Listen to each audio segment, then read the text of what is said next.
आप देख रहे हैं संतोषी गाना स्टूडियो।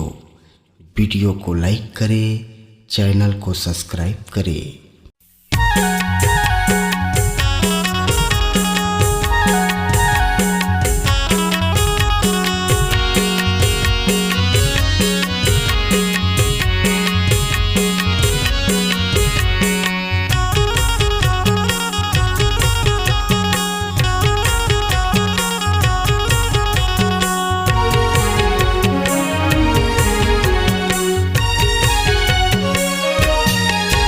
सतनाम के दिया जलाए रखी हो, गुरु नाम के दिया जलाए रखी हो। सतनाम के दिया जलाए रखी हो, गुरु नाम के दिया जलाए रखी हो।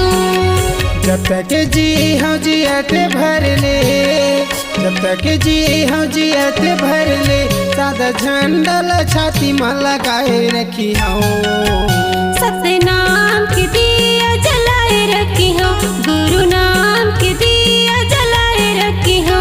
सतनाम के दिया जलाए रखी हो, गुरु नाम के दिया जलाए रखी हो।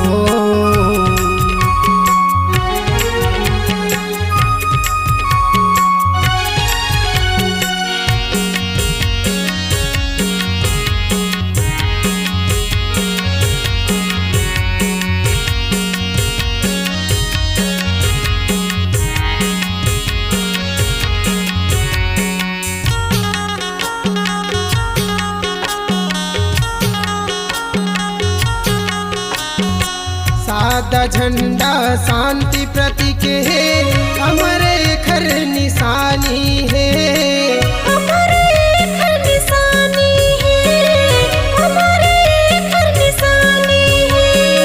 सादा सादा खान पान, सादा घर बोली बानी है।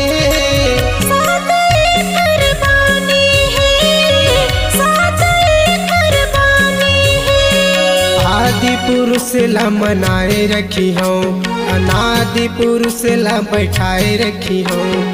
आदि पुरुष ला मनाए रखी हो, अनादि पुरुष ला बैठाए रखी हो। जब तक जी हो जियत भर ले, जब तक जी हो जियत भर ले, सादा झंडा ला छाती में लगाए रखी हो।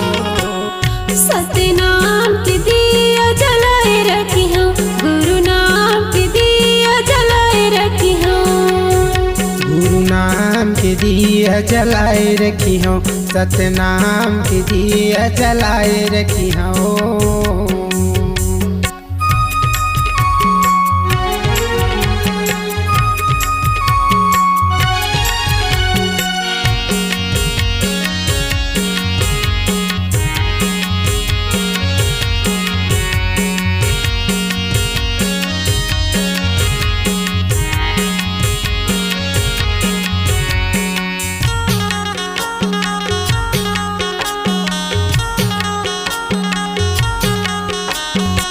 सादा झंडा सादा निशानी, सतनामी के शान है। सतनामी के शान है, सतनामी के शान है। सादा चंदन सादा गति, गुरु बाबा के पहचान है। गुरु बाबा की पहचान है, गुरु बाबा की पहचान है। ज्योति पुरुष के सम्मान करी हूँ, ज्ञानी पुरुष ला बैठा के रखी हूँ।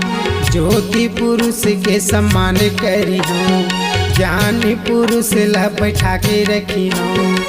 जब तक जी हो जियत भर ले, जब तक जी हो जियत भर ले, सादा झंडा ला छाती में लगाए रखी हूँ। सतनाम के दिया जलाए रखी हो, गुरु नाम के दिया जलाए रखी हो। सतनाम के दिया जलाए रखी हो, गुरु नाम के दिया जलाए रखी हो। सतनाम के दिया जलाए रखी हो, गुरु नाम के दिया जलाए रखी हो।